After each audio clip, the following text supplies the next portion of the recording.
За та бүхэнд энэ өдрийн мэндийг хүргэе. За өнөөдрийн подкастын ээлжид тусгай дугаараар нэгэн эрхэм хүндтэй зочноо танилцуулъя. За энэ зочин маань Санкт-Петербургийн хүүхдийн анагаахын улсын их сургуулийн төгсөгч, Монгол улсын хүний гавьяа тамирч, анагаах ухааны доктор, профессор, Монгол улсын хүүхдийн зөвлөх зэрэгтэй амч Зэ Гэрэлмэн амчаагаа танилцуулж байна. Танд энэ өдрийн мэнд хүргье. За баярлалаа. Эрүүл Монгол хүн подкастта урьж оролцуулж байгаад талархал илэрхийлье. За баярлалаа гэж. Тэгээд энэ төрөлх сургууль гэдэг маань бол энэ бидний мэрэгжлийг эзэмшүүлсэн ийм сайхан сургууль байгаа. Хоёулаа яриагаа энэ таны сургуулиас эхлэх үү гэж. Тийм одоо манай сургууль бол тухайн үедээ Ленинградын хүүхдийн эмчийн дээд сургууль гэдэг юм нэртэй байсан л да. Тэгээд ер нь бол маш их олон жилийн түүхтэй тийм ээ маш одоо дэлхийд танигдсан одоо эрдэмтэн мундаг одоо хүүхдийн анагаахын салбарын зарим нь одоо үүсгэн байгуулагч тийм ээ ийм мундаг хүмүүс одоо багшилж ирсэн. Тэгэхээр бол бас ийм одоо мундаг хүмүүсийн шав болж энэ хүүхдийн эмч гэдэг энэ сайхан эрхэм хүндтэй энэ мэрэгжлийг эзэмшсэндээ би одоо үргэлж бахархаж явдаг л да. Хүүхдийн эмч гэдэг бол их нарийн мэрэгжил тийм ээ. Тэгэхээр энэ одоо сайхан буянтай багш нарынхаа ачаар энэ сайхан мэрэгжлийг эзэмшээд одоо ингээд 40 дэх жилдээ хүүхдийн эмчээр ажиллаа явж байна. Тэгэлгүй яах вэ? Би ч гэсэн миний хоёр баг хүүхэд маань таны гараар орсон шүү дээ. Багштайгаа хүндэлж явдаг гэд. Монгол улс маань өөрөө энэ Монгол улсын хүний гавьяа тамирч гэдэг эрхэм энэ хүндтэй цолыг өгнө гэдэг бол бас үнэхээр нэр тэрөөрийг багшаараа бахархаж явдаг шүү. За тэгээд эрхэм үзэгчдээ өнөөдрийн манай сэдэв бол энэ хүүхдийн нэмэгдэл хоолол, зөв хооллолтын талаар ярихаар бас олон комментууд иржээ. Тэгээд энэс яриагаа эхлэе гэж бодож байна. Багшаа ер нь энэ хүүхдийг хизээ ингээд одоо хүүхдийг хөхнөөсөө одоо ингээд хоол буюу бидний одоо би одоо нүүр ам судлалын юмч бол одоо зажлах хуулийг эхлэнэ гэж ярьдаг байхгүй. Тэгээд хүүхдийг хизээ ингэж хоолнд оруулах нь зөв юм бэ? Ер нь хугацааны явдал. Хүний амьдралын эхний 1000 хоногийн хоол тэжээл бол асар чухал үүрэгтэй гэдэг л да. Хүүхдийн одоо хүний ер нь тархины хөгжлийн 80% амьдралын эхний 2 жилд бол явагддаг гэдгийг бол эрдэмтэд нотолсон байгаа. Тэгэхээр бол хүүхэд 6 сар хүртлээр бол ихэнх хөхний сүгээр дагнах хооллох асуудлыг бол одоо дэлхийн эрүүл мэндийн байгуулагч тавьдаг. Одоо манай улсад ч гэсэн тэгээд гол нь одоо ингэж зүйлдэг. Тэгэхдээ 6 сар хүрээд хүүхдэд одоо төмрийн дутагдал тэгэл бусад одоо эрцийн дутагдал үүсдэг. Тэгэхээр зөвхөн хөхний сүүн бол хүүхдийн одоо бүх шимт хичээлийг одоо шаардлагатай шимт хичээлийг хангаж чадхаа болдог л доо. Тэгэхээр энэ үед нь нэмэгдэл хоолнд оруулдаг тийм ээ. Манайхан бор хоол гэж яриад байдаг. Тэгэхээр нэмэгдэл хоолнд бол ер нь бол 4 сартаас өмнө бол оруулж болохгүй. Яагаад гэвэл 4 сартаас өмнө оруулах юм бол хүүхэд сүлд нь одоо тархалтай ч юм уу те чихрийн шижинтэй ч болдго юм уу босод одоо эмгэг үүсэх юм эрсдэлтэй байдаг л та. Тэгэхээр ер нь одоо хүүхдийг зөв хооллох тийм ээ зөв хооллолтын дадал туршилт сургах асуудал маш чухал байдаг. За багш. Тэгэхээр ер нь бид одоо ингэ бодож байна л өөрсдөө бүгд ихрээ алга өөртөө ямар хүнсээр ингэж хооллонд оруулж эхлүүл зүгээр вэ гэсэн асуулт ирж байна. Тийм тэгэхээр ер нь бол одоо хамгийн гол асуудал бид нар түрүү ярьсан тийм ээ эхээс авсан нөөцөнд төмрийн нөөц нь бол 6 сартад бол шахагдчихдаг. Тэгэхээр илүүтэй одоо төмрөөр баялаг хоол хүнсээр нэмэгдэл хоолнд эхэлж оруулах шаардлагатай байдаг. За энд бол одоо баяжуулсан хүүхдийн кашнууд ээжиж болно. Тэгэхээр мөн одоо мах ээжиж болно тийм махны шүүл тийм ээ. За манайхан бантан их өгдөг шүү дээ тийм ээ бантангаа одоо өгжиж болно. За тэгээд одоо ногоо навчит ургамлууд байжиж болдог. Тэгэхээр бол бид нар одоо хамгийн гол асуудал бол тийм ээ хүүхдийнхээ байдлаас хамаарат хэрвээ хүүхэд их хөнгө тарган байх юм бол ногоогоор илүү тийм ногооны ногош. Хэрвээ хүүхэд маань араажин багтай байх юм бол каш юм уу бантангаар оруулах. За багш дараагийн маань асуулт байна л да комментэн дээр энэ хоолыг ер нь хүүхдэд ямар хэмжээгээр өгч эхлэх ёстой юм бэ гэдэг. Энэ дээр та нэг хариу зөв хариулт. Тэгээ нэмэгдэл хоолыг өгөхдөө бол жижиг цааны халбаар эхлээд өгнө. За тэгэхээр бас хүүхэд бол цоо шин одоо тийм би ойлгохдоо 4 сараас эхэлнэ гэж ойлгохгүй. Үгүй 6 сартаас. Тийм 6 сартаас 4 сартаас эхэлж бол бүр болохгүй тийм. За бүр болохгүй одоо хүүхэд үнэхээр одоо нэмэгдэл хоолнд орох шаардлагатай байгаа тохиолдолд 4 сартаас эхэлж болно гэж зөвлөдөг боловч хамгийн зөв нь бол 6 сартаас. Ер нь 6 сар 5 сарын сүүлч 6 сараас гэдэг. Тэгээд 7 сартаас хойш бол бас одоо эхлэх нь бол бас хүүхдийн одоо эрүүл мэндэд бол сөрөг үр дагавартай. Тэгэхээр хамгийн одоо зөв юм нь бол 6 сартаас л нэмэгдэл хоолнд оруулах хэрэгтэй тийм ээ. Тэгэхээр нэмэгдэл хоолнд эхлээд оруулахдаа бол жижиг халбаар өгнө. Тэгээ ер нь бол өглөөний одоо 1-9 сарын үед ч юм уу өгөөд хүүхдээ өдөржин ингээд ажиглах нь илүү Тэгээс дуртай үедээ холдоод авахгүй нь шүү дээ. 3 гээд. Тий, одоо жишээлбэл ороо өгчлөө гэхэд хүүхдэд тэр хоол одоо тарахгүй харшил өгдөг ч юм уу те. Тэгэх юм бол тэрний одоо ажиглах боломжгүй болж байна гэсэн үг тийм ээ. За аажим ингээ хэмжээг нэмээ те. Өглөө нь одоо өнөөдөр нэг жижиг халбаг өгсөн бол маргааш 2 халбаг, нөгөөдөр 3 халбаг гэд 4 5 халбаг гэд ингээ аажим нэмэгдүүлээд нэг 3-5 хоногт бол бүтэн хэмжээг нь өгөх хэрэгтэй байдаг. За баярлалаа. Тэгэхээр за тэгвэл ингэж эхлэх юм байж. Тэгвэл энэ эхлэхдээ ер нь яг үүндээ гэрээр бэлдсэн хоол өгөөд эхлэхийн зүйтэй юм уу?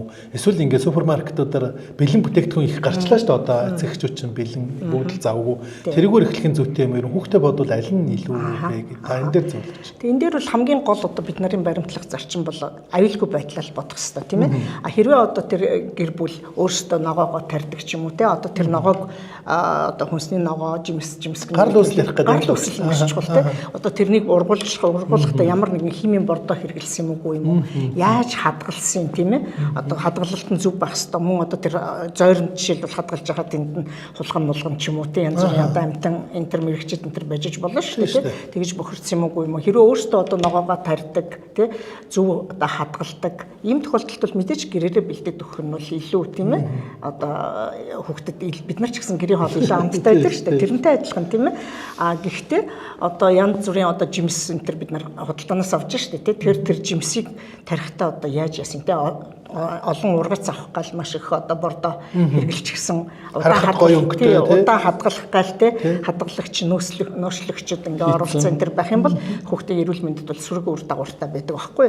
Тэгэхээр бол одоо манай эцэгчүүд бол өөрсдөө те эрүүл тийм аюулгүй хүнсээр бэлдсэн бол өөрсдөө бэлдэж өгч болно. Хэрвээ тийм зүйл байхгүй байгаа тохиолдолд бол одоо зориултын хүүхдийн хүнсний бүтээгдэхүүнийг хэрэглэх нь бол илүү аюулгүй байдаг л да. Ягаад гэвэл тэр хүнсний бүтээгдэхүүнийг чинь тариалахдаа тэр хөрс нь ямар байна гэдгийг анхаарах маш их судалгаа маш нарийн хяналтанд орд тийм ээ. Тэгээд одоо ямар нэгэн химийн бордоо хэрэглэдэггүй хадгалалт тээвэрлэлт нь зөв гэл ингээ явдаг байхгүй. Гэхдээ бид нар мэдээж дэлгүүрийг судалдаж авахдаа одоо ямар компани оруулж ирсэн, хэр хариуцлагатай компани оруулж ирсэн, хадгалалт тээвэрлэлтийн нөхцөл нь зөв байсан уу гэдгийг бол анхаарах хэрэгтэй. Ялангуяа хүнсний адил бодлол үнэхээр тулгамдсан. Энэ бол маш их чухал. Манайх чинь ингээ жилийн дөрвөлрэлтэй өвлөн хөлдөөхгүй зун нь халаахгүй гэдэг тийм. Ялангуяа орон нутг руу тээвэрлэх энэ төр логистик асуудал чухал байх нэ. За баярлалаа. Тэгэхээр одоо би өөртөө болгосон юм ярих гэдэг нь ер нь бол эцэгчүүд хүүхдийг хоолнд оруулаад эхлэхдээ ихэвчлэн ингээд нэг будааны шүүс тараг энэ төр өгөөд эхэлдэг л дээ. Энэ маань зөв юм уу? Та энэ дээр хариулт. Харин одоо эцэгчүүдийн дунд бол цагаан будааны шүүсээр хүүхдэд нэмэгдэл хоолд оруулж өнгөрдөх тон гэдэг ийм ойлголт их явдаг юм бэл. Энэ бол маш буруу тийм ээ. Ягаад тэгэхээр одоо нэгдүгээр цагаан будааны шүүс бол ямар ч шимт хижээлгүй. Шимт хижээл багтаа. Тэгээ хоёрдугаарт гэх юм бол одоо будаанд бол тодорхой хэмжээний бас хүнцэл агуулдаг байхгүй. Тэгэхээр хүүхдэд бол өгөхөд бол тийм магадгүй тийм бага хэмжээтэй ч гэсэн хүнцэл байж байгаа тохиолдолд бол хүүхдэд одоо эрүүл мэндэд нь сөрөг үр дагавар гаргахыг бол үгүйсэхгүй тийм. Тэгээ ямар ч шимт хижээлгүй бид нар ч одоо 21-р зуунд амьдарч шүү дээ тийм ээ. Тэгэхээр бол аль дээр үед одоо ингэж будааны шүүс харганы хувь багш одоо сахартай сахараастай гэдэг сахаргүй янз бүр байгаа даа шүү. Тарг бол яг уу одоо гадаадын зарим хэвлэлд бол таргаар нэмэгдэл хоолнд оруулах гэж бичсэн байдаг л да. Гэхдээ эдгээр улсууд чинь хүүхдийнхээ одоо хүнсний тийм үйлдвэртэй нялх хүүхдийг одоо нэмэгдэл хоолнд оруулахад зориулсан ийм хүчлэгийг багасгасан ийм тусгай юм жижигхэн савлгаатай юм зориултын тарг байдаг байхгүй. Манад бол ийм хүүхдийн үйлдвэрүүд байхгүй ш харамсалтай тийм ээ. Хэдийгээр одоо манай Монгол улсын чинь хүн амын 32% нь буюу одоо бараг 3 хүн дутмын нэг нь 15 хүртэлх насны хүүхэд байхгүй. Ер нь Монгол орн залуу орн. Маш сайхан залуу улстай. Тэгээ эндээсээ ч одоо тийм цаашдаа ч гэсэн улмал одоо залуу болно шүү дээ тийм ээ. Ийм залуу сайхан үндэстэн өсөнд дэвжиж байгаа тийм ээ. Тэгэхээр бол эдгээр ийм хүүхдэд зориулсан энэ хүнсний үйлдвэрүүд бол маш чухал манад бол ерөөс одоо бол байхгүй шүү дээ. Ямар ч тийм хүүхдийн хүнсний үйлдвэр байхгүй чинь та нар дэлгүүрт ороод тарганы найрлагыг ингээл харахад одоо үнэнээс үү тэгэл хуура хатаамлс үү өтгөрүүлэгч энэ төр гэл янз бүрийн найрлага байдаг шүү дээ тий. Тэгэхээр бид нар энэ дээр анхаарах хэрэгтэй. Тэгээ яг хөө хэдийгээр энэ нэмэгдэл хоолтой холбоогүй ч гэсэн бас нэг зүйл хэлэхэд бол одоо хэдийгээр манай улсын чинь тийм ээ ингээ 3 хүн дутмын нэг нь 15 хүртэлх насны хүүхэд биш. Гэтэл яг хүүхдийн гэсэн юм одоо эмнэлэг шилдэг хоспитал байна уу? Байхгүй, ерөөсөө байхгүй. Их хүүхдийн эрүүл мэндийн үндэсний хавсарсан төрхтэйгээ их эмэгтэйчүүдийн одоо эмнэлэгтэй тий төрхтэй ингээ хавсарсан л тэрэнд л одоо нэг салбар нь болж л хүүхдийн эмнэлэг гэж байж байгаа болохоос биш бүхэл бүтэн улсад бол ерөөсөө хүүхдийн эмнэлэг байхгүй. Энэ бол их чухал. Нэг том байх нь албагүй юм байна шүү дээ, тийм ээ? Барилга байгууламжийн төрөлхтсөн эмнэлэг байх нь чухал. Их сургуулийн одоо хүүхдийн эмнэлэг байж аж болно тий. Ер нь бол зайлшгүй одоо хүүхдийнхээ эрүүл мэндэд анхаарах шаардлагатай. Хүүхдийн одоо хүнсний аюулгүй байдал тий. Хүүхдийн хоолт ижил. Монголын ирээдүйн энэ чи ерөөсөө энэ хоолт ижилийн байдал чинь хүүхдийн тархины хөгжил, цаашдын IQ тий. Сурах чадвар ингээл бүх юмд энэ хоолт чинь одоо нөлөөлдөг байхгүй ерөөсөө. Тэгээд цаашдаа тэр хүүхэд одоо эрүүл байх үгүй юу? Таргалтай болох юм уу? Чихрийн шижинтэй болох юм уу? Артерийн даралт ихсэх өвчтэй болох юм уу? Энэ бүхэн чинь бүр хүүхэд насны тэр тусмаа бүр амьдралын эхний 1000 хоногийн одоо хоолт ижилтэй холбоотой гэдгийг бол дэлхийн эрдэмтэд нотолцоод байна шүү дээ. Одоо нэг үгээр хэлэх юм бол юу тарин тэрийг хураана гэдэг шиг хүүхдээ эрүүл нэмэгдэл зөв хоолнд оруулж эрүүл өсгөж энэ маань Монголын ирээдүй бидний бахархал болсон. Ёстой нэг эрүүл Монгол үндэсний тий эрүүл Монгол үндэстэн гэдэг чинь л тэгэл тэр хүүхдийн хоолт ижилээс хамаарч байгаа байхгүй тий. За багш. Тэгэхээр дахиад нэг асуулт энэ багш. Одоо энэ манай зарим эцэг эхчүүд ер нь хоолны талаар их мэдлэгтэй ч болсон юм ингээд цагаан хоолт ингээд хүүхдээ хоолнд оруулаад анханасаа цагаан хоолт ингээд хоолнд оруулаад байгаа. Энэ ер нь зөв юм уу гэж та энэ дээр нэг шинжлэх ухаанчаар хариултаа гэж байгаа шүү. Тэгээ ер нь бол түрүүн би хэлсэн те нөгөө одоо хоолж байгаа тохиолдолд бол 6 сар хүрээд нөгөө ихээсээ авсан төмрийн нөөцийн шахагдчихдаг байхгүй юу тийм ээ. Тэгэхээр төмрөөр баялаг хоол хүнс хэрэглэх хэрэгтэй байдаг. А гэтэл одоо цагаан хоолнд бол төмөр маань ямар хэмжээтэй байдаг л гэдгийг бид нар мэдж байгаа шүү дээ. Тэгээ эсвэргээрээ тийм ээ одоо жишээлбэл махан хоол идчихэд 1 цагийн дотор сүсүн бүтээгдэхүүн хэрэглэх юм бол төмрийн шимэглэлийг буруулцдаг байхгүй юу. Тэгэхээр бол дараалж чухал байх юм шүү дээ. Тэгэхээр бол одоо ингээд хүүхэд цус багталтанд өртөх эрсдэлтэй тийм цус багталтанд өртөх эрсдэл маш их байдаг. Тэгэхээр нөгөө цус багталт гэдэг маань бол тархины хүчил төрөгчийн дутагдал үүсгдэг байхгүй юу. Яг гэвэл тэр улайс чинь хүчил төрөгчийг зөөрлөж эдээсээ давьчихдаг байхгүй юу. Тэгэхээр цус багталтай байна гэдэг чинь хүүхэд байнгын хүчил төрөгчийн дутагдaltaй байна л гэсэн үг тийм ээ. За тэгэл ядарч суултна. Тэгээд цус багталт чинь өөрөө одоо суур өвчин болдог тийм ээ. За тэгээ мэдээж хүүхэд хангалттай хэмжээний уург авахгүй учраас тийм ээ. Яг нь уургийн дутагдалд орно. Өвчлөмтгий болно тийм ээ. Тэгэхээр минь дархлаа тогтолцсон сулран шүү дээ.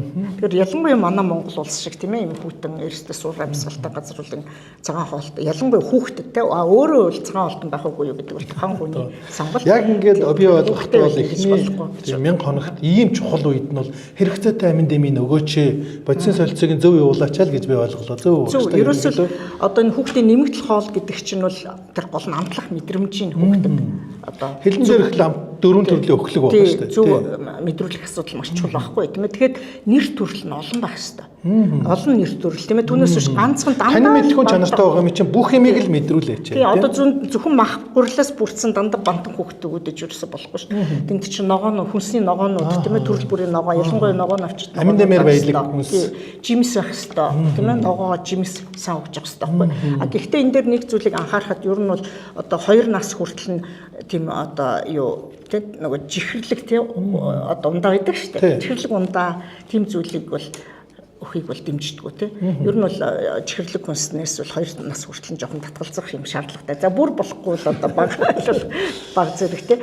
Тэгээд давсыг бас 1 нас хүртэл тий. Хоол давсыг хязгаарлаж байгаа. Ерөөсө бүр болохгүй одоо хүүхэд нь огт идэхгүй байх юм бол одоо маш бага хэмжээтэй те нэг 0.5% орчим үеийн давс хийж өгч болно гэж үздэг л те. Тэгээд энэ яг бас давс чинь сүлдээ бас л эрүүл мэндэд сүлдээ нөлөөлдөг гэдэг утгаар те. Тэгээд манайхны нэг гаргадаг алдаа нь юу ах вэ гэхээр хүүхдээ ингээ нэмэгдэл хоолнд өгөнгүүт нэг юмыг нэг удаа өгвөл манай хүүхд идэхгүй юм байлээ. Ерөөс дахиж өгдөг байхгүй.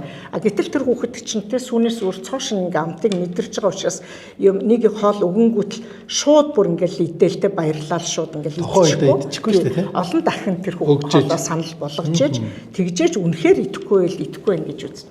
Тэгээ энэ дээр бас нэг зүйлийг анхаарахад эцэг эхийн өөрсдийнх нь үүрэг одоо маш их чухал байдаг. Хүүхдийнхээ урд нь суугаа тэр хоолноос нь өөрөө амсаад хамтарч тийм тоглож. Хоолын өмнө тавьж яваад бол өөр байх. Хоолын өмнө тавих юм уу эсвэл утас нөгөө таблет те iPad энэ төр ингээл урд нь тавьж явах тэр бол маш буруу тийм.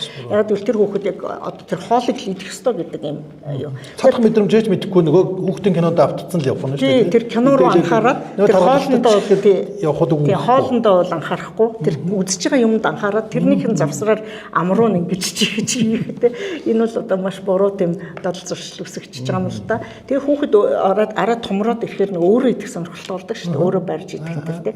Тэгэхээр өөрөө идэх тэр сонирхлын би гэдэг синдром эхэлсэн үед тий. Тэгэхээр өөрт нь ингээд жижиг халбаг энэ бариулаад тий. Өөрөө чимхэж жижигэн ингээ хуруугаараа ингээд чимхэг хөдөлгөөн хийж жижигэн юу амд ороод хайлдаг энэ тий. Тэгээ энэ дэр нэг маш чухал зүйл юу ах вэ гэхээр хоолны бүтэц. Хамгийн анх нэмэгдэл хоолнд оруулахдаа бол бүр юм ялцгай тий одоо зутан маягтай бүр ширхэггүй байх хэрэгтэй байхгүй. Тэгээ хүүхэд 7-8 сар хүрэхээр араа том ширхэгтэй. Цагуурын чоргон тий тэгээ 9 10 болонгууд өшөө илүү том ширхэгтэй. Тэгтээвэл аманд ороод ингээд бутарч хайлдаг. Тэгэхгүй л хахах аюултай шүү дээ тийм ээ. Одоо жишээлбэл ааруул ингээд өгөөд идэг нөгөө ааруул нь ингээд мэрсээр байгаад бойлероо мэрсээр байгаад яачих юм болоод хахах аюултай гэдэг байхгүй. Тэгэхээр тэрнийг бас анхаарах хэрэгтэй. Аюулгүй байдлаа бас анхаарах. Үнэхээр их баярлалаа багш маань ингээд цайхан шинжлэх ухаанчаар гоё тайлбарлаж өглөө. Тэгээ магадгүй энэ эрүүл үндэстэн подкастын зүгээс бидний асуугаагүй таны мэддэг нийт ард түмэнд тэ эцэг эхчүүдэд ялангуяа залуу эцэг эхчүүдэд ингээд илүү их энийг анхаараасаа гэсэн миний асуугаагүй асуулт байвал багш маань та бас хариулж өгөөч гэж бодож. За. Энэ л юм миний асуугаагүй юм байна. Тэгэхээр энэ дээр би нэг зүйлийг хэлэхэд манай ээж нар эцэг эхчүүд бол ялангуяа ээж нар тэ хүүхдээ ингээл хоолоход маш их өөрөө ядраалтай ингээл энэ бол бас хэцүү асуудал л да тэ юугаар эхлэх үү яах вэ юм идэхгүй байна гэл ингээл өөрөө аюух стресст ордог байхгүй маш их. Тэгэхээр бол энийг бас тэ зөв зохицуулж тэ үнэхээр одоо ингээд хоолох зүйл олдохгүй энэ төр байгаа тохиолдолд бол дэлгүрт бэлэн одоо яг насыг бичсэн. Гэхдээ яг насаар нь тэ одоо 6 сартай хүүхдэд зориулсан хүнсийг 6 сартай хүүхдэд л өгнө. Түүнээс биш 7 сартай зориулсан хүнсийг 6 сартай хүүхдэд өгөх. Манайхад нэг өгөөд хүүхдэнд дуртай бол тэгэл өгөөд өгдөг шүү дээ. 5 сартаас явж илээ. Тэгээ насанд нь зохирсныг тэгээ аажим ингэж нэмж өгдөг л дөө. Тэгээ бас нэг одоо заашгүй анхаарах зүйл нь юу байдгүй гэдэг. Тэгэхээр одоо эцэг эхчүүд ялангуяа гаргадаг алдаа нь болохоор тий заавал өөрөө л хийж өгвөл их сайн гэж бодоод тий тэгэл ингээл янз бүрийн хүнсний ингээл дэлгүүр хөшөөгөөр явал янз бүрийн юм ингээл өгöd идэг. Гэтэл яг зарим хүнс бол хүүхдэд тохироогүй ч бас байдаг тий. Тэгэхээр хуучин бол одоо харшилтай хүүхдүүдэд харшил үүсгдэг хүнсийг хүүхдийн нэмэгдэл хоолнд хэрэглэж болохгүй гэж зүйлдэг гэсэн. Одоо орчин үед бол бас баг багаар ажим дасгаж ингэж өгөх нь сүүлдээ одоо харшилтай болохоос сэргийлэх юм жишээлбэл өндөг байж гэн тийм ээ. Нэг антиген үүсэх маягтай байна. Тийм өндөг тэгээд ингээд зарим жоохон ингээд мухсан самар мамрын зүйлийг бол огт нөгөө ялангуяа самрыг бол өгдөг өнтер гэж яддаг гэсэн. Америкчууд чинь нэг арахис гэл самранд аюу харшилтай байдаг шүү дээ. Тэгэл хүүхдэд өгдгөөс одоо сүүлийн үед бол бас ингээд жоохон баг багаар дасгаж өгөхийг бол зөвлөдөг болчихсон байгаа тийм. Тэгэхээр олон төрлийн хоол хүнс хэрэглэх асуудал гэж бол. За тэгээд өнөөдөр ингээд бидний энэ хүү подкастад цаг заваа гаргаад багш маань маш завгүй ажилладаг. Таныг хүрэлцэн явдалд үнэхээр их баярлалаа. Үзэгч түмнийхээ өмнөөс танд баярлалаа гэж хэлье. Тэгээ өнөөдрийнх нь нэвтрүүлэг ийхүү жаргая. За баярлалаа. Та бүхэнд бас амжилт хүсье. За баярлалаа гэж.